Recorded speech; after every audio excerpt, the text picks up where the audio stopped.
في الفيديو متاع اليوم حبيت نجرب لأول مرة نصور ان فلوج دو ليكتور. الكتاب اللي قاعدة نقرا فيه هو مدام بوفاري دو غوستاف فلوبير. وين وصلت في الكتاب هذا؟ وصلت للباج 46. دونك الكتاب ملول عنا في شابيتر 1 لي بيرسوناج برينسيبو اللي هما شارل بوفاري وقت اللي كان يقرا وكل، ومن بعد حكينا على سون بير شارل دينيس la mère de Charles. Donc voici la famille Bovary. Pour le chapitre 2, on parle de sa femme, la femme de Charles Bovary. Et puis Charles Bovary est devenu médecin. Ensuite, alors,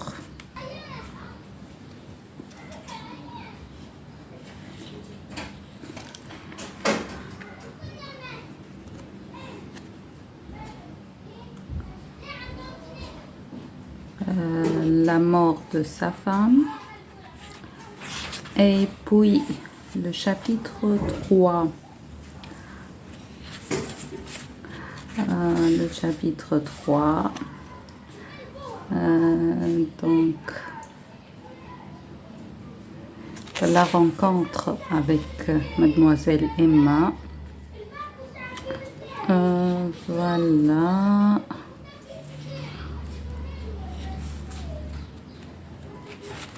Je pense la rencontre avec Emma est depuis le chapitre 2, si je me souviens bien, si je ne me trompe pas.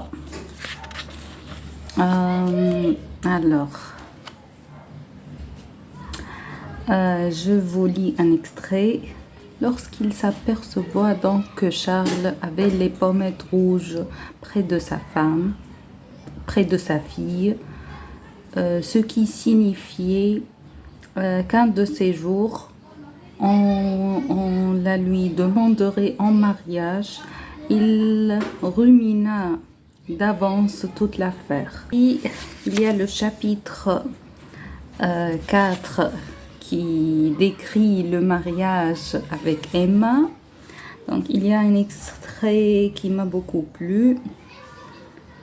La page 36 et la page 37. Lorsqu'on parle de la pièce montée. Donc, et il apporta lui-même au dessert une pièce montée qui fit pousser des cris. À la base d'abord, c'était un carré de carton bleu figurant un temple avec portique, colonnade et statuettes de stuc tout autour, dans des niches constellées d'étoiles en papier doré.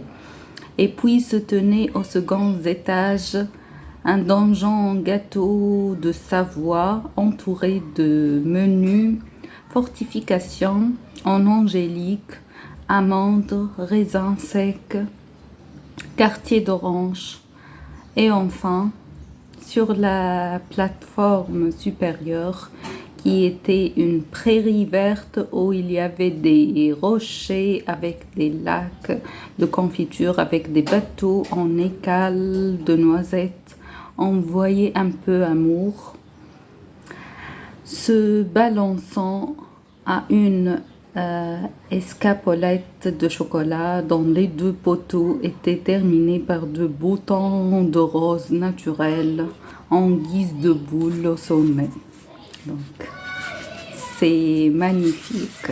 Donc, les descriptions avec Flaubert sont géniales. Voilà. Donc on parle par la suite un peu des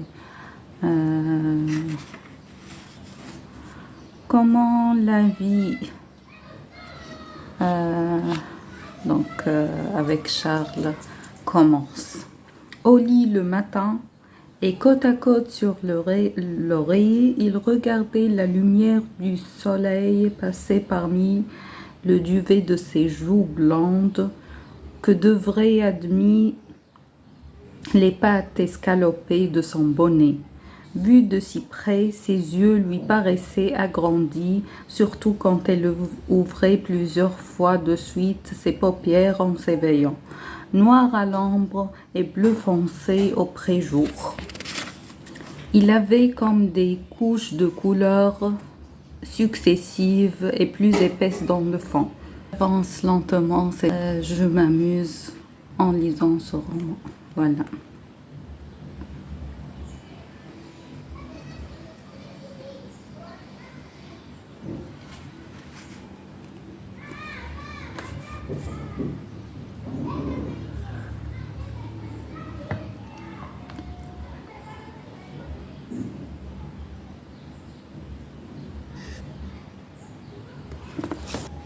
Ce livre que j'ai reçu من مكتبة العلوم Ahmed Mourad Aboul Haoul.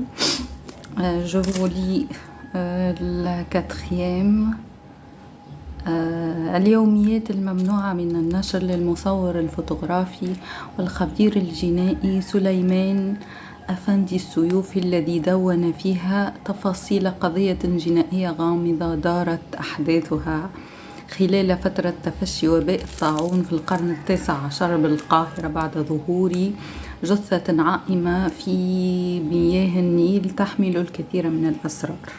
بدأت الأحداث خلال فترة حبس سليمان أفندي في سجن ليمان الديميرخانة أشغال شاقة مؤبدة في أتميم تحت وطأة ظروف قاسية مهلكة انعكست آثارها على حالته النفسية وأدت إلى تفاقم اضطرابه الذي صنفه أطباء الأمراض العقلية بفصام بارانويدي شديد. أعراضه تجمع بين أوهام الاضطهاد وجنون عظمة مصحوب بضلالات شديدة تضاعف تأثيرها بسبب توقف سليمان المفاجئ والاضطراري عن تعاطي أعشاب يوحنا المهدئ الأعراض. ورغم ذلك فقد استطاع السيوفي أن يؤرخ لمغامرة مثيرة حفتها المخاطر من كل جانب. فوالا أحمد مراد كالعادة يعني كل مرة يعمل لنا كتاب مشوق ومثير. Voilà, j'ai hâte de le lire. Merci مكتبة العلوم. Voilà.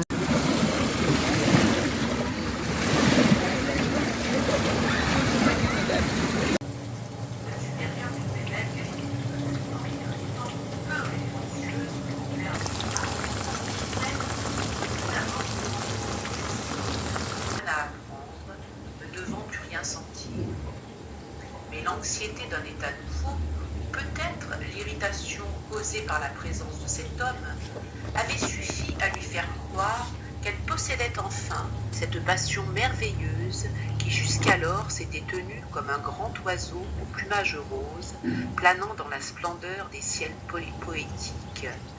Et elle ne pouvait s'imaginer à présent que ce calme où elle vivait fut le bonheur qu'elle avait rêvé. Cracha sur les chenets, causa culture, veaux, vaches, volailles et conseil municipal, si bien qu'elle referma la porte quand il fut parti, avec un sentiment de satisfaction qui la surprit elle-même. D'ailleurs, elle ne cachait plus son mépris pour rien, ni pour personne. Et elle se mettait quelquefois à exprimer des opinions singulières, blâmant ce que l'on approuvait et approuvant des choses perverses ou immorales, ce qui faisait ouvrir de grands yeux à son mari. Est-ce que cette misère durerait toujours?